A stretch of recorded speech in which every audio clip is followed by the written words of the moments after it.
দিনক দিনে বৃদ্ধি পাবলৈ ধৰিছে হিন্দুৰ ওপৰত উপৰ্যুপৰি আক্ৰমণ। আজি যদি কটা মৰা, কাইলৈ আকৌ যিকোনো বস্তুৰ ওপৰত হকে বিহকে ভঙা চিঙা কৰা।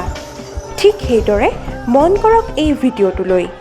এজাক পাকিস্তানীয়ে হকে বিহকে ভঙা চিঙা আৰম্ভ কৰিছে এটা গণেশ মন্দিৰৰ ওপৰত। এই ঘটনা সংঘটিত হৈছে পঞ্জাৱৰ ভংগচহৰ জিলাৰ ৰহিমিয়াৰ খানত অৱস্থিত এটা গণেশ মন্দিৰৰ ওপৰত। We have seen disturbing reports on social media of a violent mob attack on a Ganesh temple in Rahim Yar Khan in Punjab province of Pakistan. লগতে ভালদৰে এবাৰ মন কৰকচোন কিদৰে হিংস্ৰভাৱে ভঙা চিঙা কৰিছে তেওঁলোকে। সকলোৱে যেন হাঁহি ফূৰ্তি কৰি কোনো উৎসৱহে উদযাপন কৰিছে।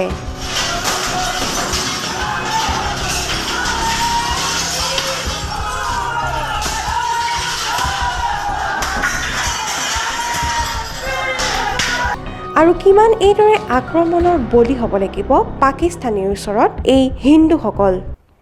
The mob attacked the temple, desecrated the holy idols, and set fire to the premises. In addition to attacking the temple, the mob also attacked surrounding houses belonging to the Hindu community. Incidents of violence, discrimination, and persecution against minority communities, including attacks on places of worship, have continued unabated in Pakistan. Within the last year itself, various temples and gurdwaras have been attacked, including the Mata Rani Bhatiyani Mandir in Sindh in January 2020, the Gurdwara Shri Janam Sthan in January 2020, Hindu temple in Karak in Khyber Pakhtunkhwa in December 2020. These incidents are occurring at an alarming rate, while the state and security institutions in Pakistan have stood by idly and completely failed in preventing these attacks on the minority communities and their places of worship.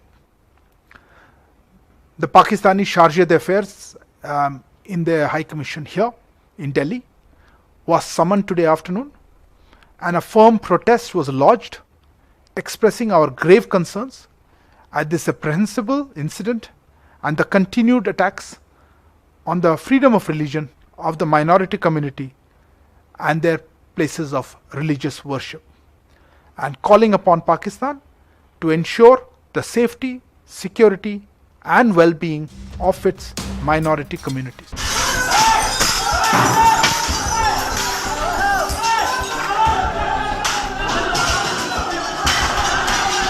ইফালে ভাৰতৰ ধমকত পাকিস্তানৰ প্ৰধানমন্ত্ৰী ইমৰান খানৰ গালৰে। নিজৰ Twitter হেণ্ডেলত ইমৰান খানে লিখিছে যে ভংগৰ গণেশ মন্দিৰত সংঘটিত আক্ৰমণৰ কঠোৰ ভাষাৰে নিন্দা কৰিছোঁ।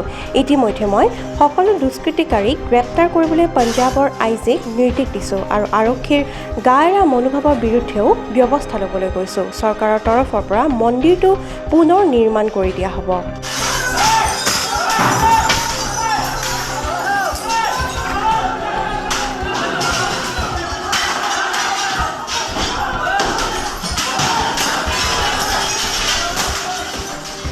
News Desk report, Our Northeast.